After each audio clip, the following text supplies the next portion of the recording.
ചേർത്തലയിൽ ഞങ്ങളൊരു പുതിയൊരു റൂഫിങ്ങിൻ്റെ മെയിൻ്റനൻസിന് വന്നതായിരുന്നു. ഫുള്ള് ലീക്ക് കാണിച്ചുകൊണ്ട് മാത്രം കസ്റ്റമർ നമ്മൾ വിളിച്ചതാണ്.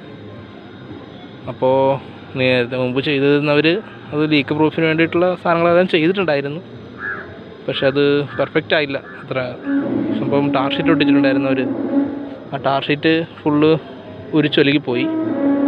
ഇപ്പം നമ്മളതിൻ്റെ മുകളിൽ ഫുള്ള് ബ്ലാക്ക് സിലിക്കോൺ അടിച്ചിട്ട് അതൊന്ന് ലീക്ക് പ്രൂഫ് ചെയ്യാനുള്ള സെറ്റപ്പിൽ വന്നതാണ്. അലുമിനിയം ഷീറ്റാണ് മൊത്തം ഇട്ടിരിക്കുന്നത്. ഫുള്ള് മൊത്തം ഒരു 11 മീറ്റർ ഉണ്ടാവും. ടു സൈഡും കൂടി കൂട്ട് 2 സൈഡും 11 മീറ്റർ. പിന്നെ ഇതിനോട് ചേർന്ന് തന്നെ മറ്റൊരു റൂഫിങ് കൂടി ഉണ്ട്. അതിനും ഫുള്ള് ലീക്ക് പ്രൂഫ് പറഞ്ഞിട്ടുണ്ട് അവർ. എന്നാലും ഇന്ന് നല്ല വെയിലത്താണ്, ഒരു കാറ്റ് പോലും വീശുന്നില്ല. ഓക്കെ.